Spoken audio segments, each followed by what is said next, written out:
Top 10 most horrible countries to live in. Number 10, South Africa.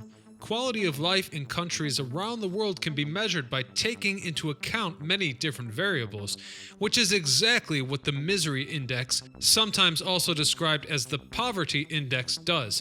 It examines the degree of unemployment, lack of economic freedom, inflation, corruption, and political stability. It was the Misery Index that ranked South Africa number 10 amongst the world's worst places to live. Although South Africa is one of the developing countries which Goldman Sachs forecasts will actually become a world power by the middle of the 21st century, South Africa today is far from perfect.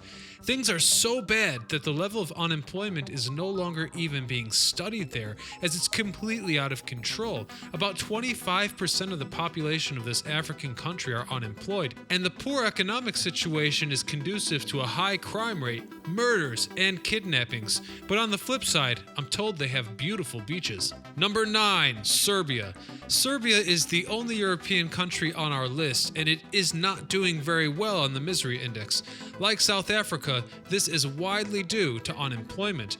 In recent years, unemployment in the Balkan country has fluctuated between 18 and even 25%. Another factor that puts Serbia so high on the poverty index is the worsening budget deficit, high spending on state administration, and rampant corruption. Number 8, Iran. As Matthew Nitch Smith writes, Iran was an average liberal country in the 1970s, but after the Islamic Revolution, its reputation deteriorated. The authoritarian regime has taken over the government, social unrest has become norm, and relations with the US have collapsed, says the independent journalist.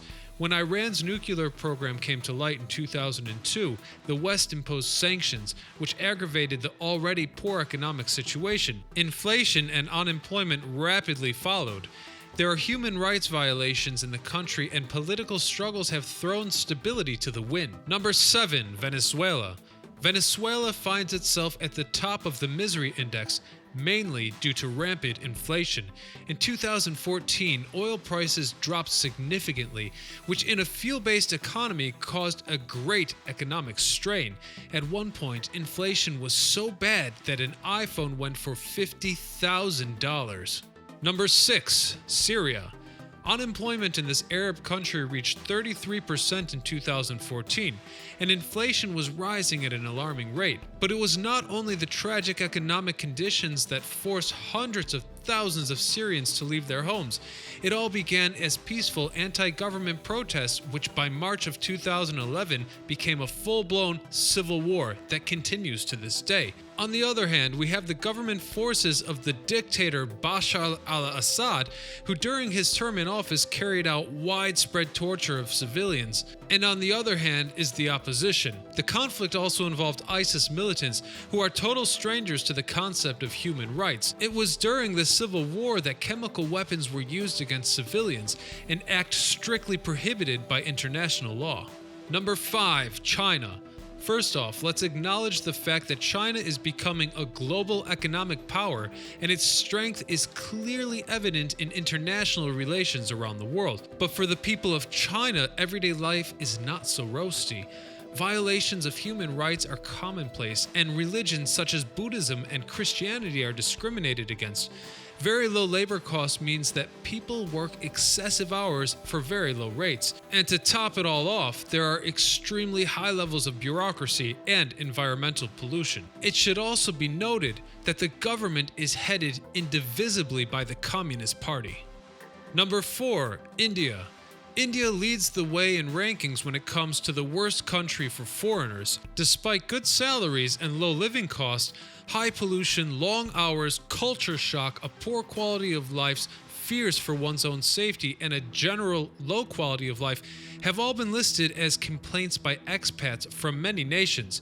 In addition, a survey conducted by Expat Insider magazine has found that more than half of women surveyed experienced difficult, if not downright dangerous situations because of their gender.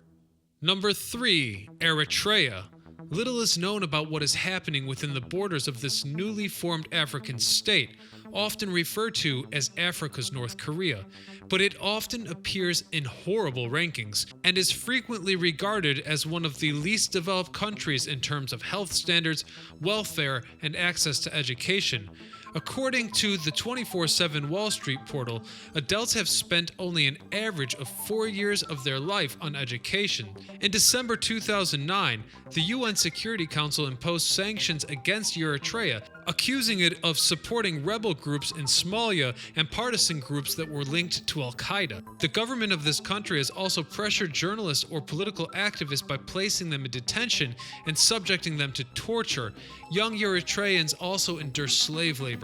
Surprisingly, although Eritrea is one of the countries with the lowest national income, the government there has consistently refused to accept any foreign aid. Number 2, North Korea. One of the most mysterious countries on Earth is actually the world's only real totalitarian state. One of the more memorable disasters was the Great Famine during the 1990s, costing the lives of up to 2.5 million North Koreans. From an early age, people are subject to intense propaganda, and in schools they are taught outright lies. There are also denunciation sessions in which educational institutions force pupils to point out one, if not more, of their own shortcomings. And when the great leader of the nation, Kim Il-sung, died in 1994, some people were actually sentenced to labor camps because their grievance was not dramatic enough. Number 1, the Democratic Republic of Congo. Let's start this one off with opinions found online.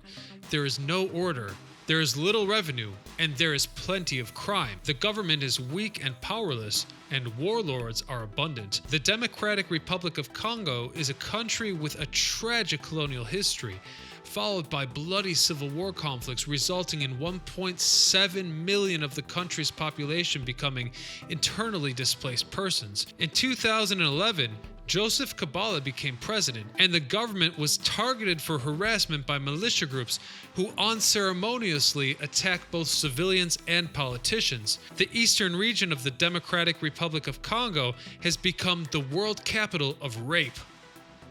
That's it for today's episode. Hit that subscribe button, leave a comment, and smash the bell.